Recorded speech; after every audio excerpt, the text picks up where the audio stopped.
The days after the gala didn't feel normal. They didn't feel like days at all. They felt like fragments, pieces of time suspended between thoughts of her. Every morning, I woke with the same strange ache in my chest. Not pain. Not confusion. Something else. Something I wasn't ready to name. The memory of that quick glance across the ballroom stayed with me like a shadow, soft but persistent. At work, nothing felt the same. Boardroom conversations drifted past me as if spoken underwater. Graphs, numbers, proposals, usually the backbone of my life, felt distant. My team must have noticed the shift.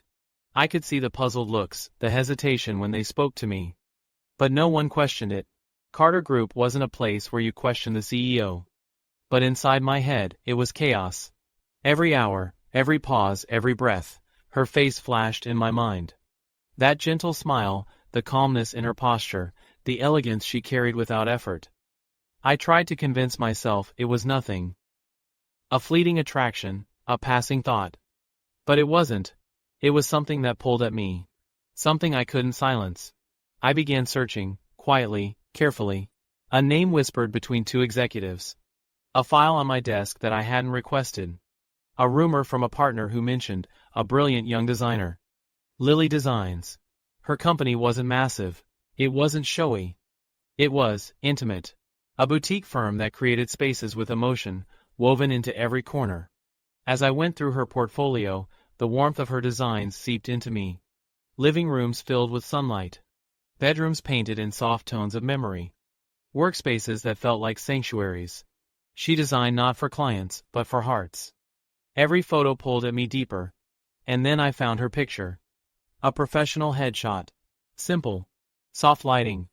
No dramatic posing, just her, Lily, standing in front of one of her designs, a small quiet smile on her lips. My breath caught. Her eyes, they had the same softness as Mia's when she was deep in thought. The same way her eyebrows lifted in confusion. The same warmth that wrapped around you without warning. A chill ran down my spine. It couldn't be coincidence. Not anymore. I dug deeper, her interviews, her comments in articles, her past projects. Everything painted her as someone brilliant, compassionate, a woman who worked not for recognition but for meaning. She fascinated me, not because she was beautiful, but because everything about her felt familiar. As if some hidden part of my life had taken shape inside hers. Day after day, the pull only grew stronger. I tried to ignore it, bury it under work, drown it in responsibility. But every quiet moment, every pause between tasks, the same question returned. Why does she feel like a missing piece? I didn't know the answer, but I knew I needed to find it. Whether I was ready or not, fate was already moving. I didn't want to admit it. But something inside me had changed since the gala. Not something loud. Not something dramatic. Something small, quiet. But powerful enough to keep me awake at night. His eyes. That was what I remembered most. A kind of heaviness buried behind them. A silent ache. A familiarity I couldn't explain. I told myself it was nothing. A moment, a glance, a trick of the mind brought on by the glamour of the event. But it wasn't going away. Every time I tried to work, his face slipped between my thoughts. Every sip of coffee brought back the memory of the way he watched the room. Every breath felt like a question I didn't know how to answer. And then the email arrived. Invitation for a meeting. Carter Group. Collaboration opportunity. My assistant said it was a huge chance. A breakthrough. A door opening. But the sender's name, Ethan Carter. My heart stilled. Something inside me shifted, as if a puzzle piece I didn't know was missing had suddenly clicked into place. Not a memory. Something deeper. A pull I didn't understand. I reread the email 10 times. It was professional, polished, respectful. There was nothing unusual about it. And yet, it carried weight.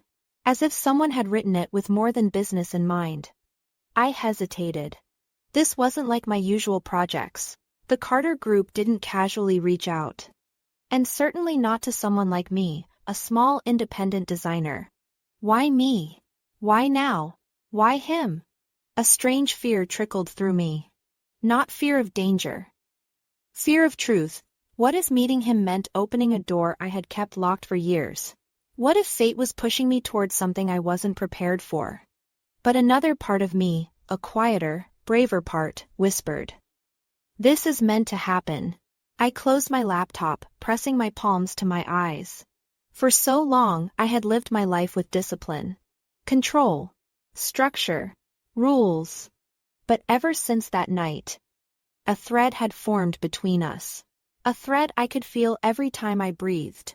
Thin but undeniable, fragile but real.